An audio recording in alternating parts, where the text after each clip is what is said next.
ছন্দ ছন্দ অন্ধকারে হরিচন্দ্রদয়। তা ঠাকুর ঈশ্বর হচ্ছেন এক এবং অভিন্ন, একম এবং অদ্বিতীয়। আবার তিনি বলেন এক অহম বহুশ্যাম, আমি একা আমি বহু।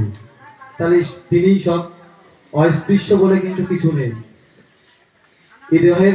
এই দেহের কর্তাকে ঈশ্বর বা শ্রীহরি, এই দেহটা হচ্ছে খাঁচা স্বরূপ।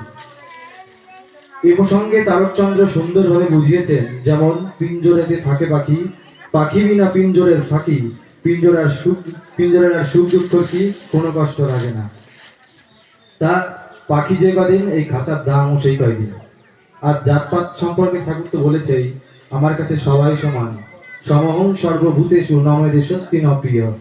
আমার কাছে সবাই সমান। তাই তো তিনি বলেছেন, নরাকালে ভূমণ্ডলে যত জাতি আছে, এক জাতি বলে মান্য পাবে মোর কাছে, আমার কাছে সবাই সমান।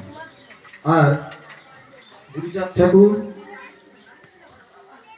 শ্রীহরির পুত্র রূপে আবির্ভূত হয়ে বলেছেন, সবাকারে বলি আমি যদি মন মোরে, অবিদ্যান পুত্র কন্যা যেন নাহি থাকে ঘরে, খাও বা না খাও তাতে ক্ষতি নাই, ছেলে মেয়ে শিক্ষা দাও এই আমি চাই। আর আজকে এই সবাই তো দেখতে পাচ্ছে মায়েদের সংখ্যাই বেশি।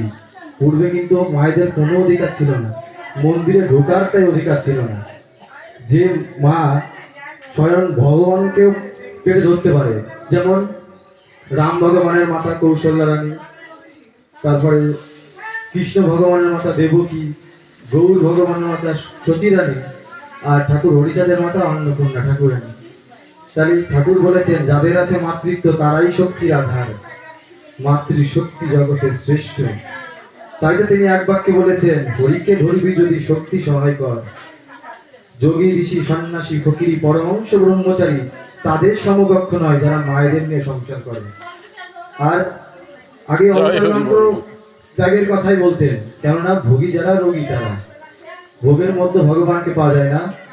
আর ঠাকুর হরিচাঁদ বললেন, যিনি সর্বত্র বিরাজিত তাকে পাওয়া যাবে না কেন? আগে ভগবানের ঠিকানা জানো, তারপর তোর খোঁজ করো। এ প্রসঙ্গে বিবেকানন্দ বলেছেন, বহুরূপে সম্মুখে তোমার, ছাড়ি কোথা খুঁজিছ ঈশ্বর, জীবে প্রেম করে যেই জন সেই জন সেবিছে ঈশ্বর। লীলামৃতে বর্ণিত আছে, যেই হরি ভোজে ভগত সমাজে, যে পূজে ভগত পায়, বুঝিয়া ভজন করে জয়গণ, হরিপদ সেই পায়। তাই আমাদের সাধন মূলন বুঝতে হবে।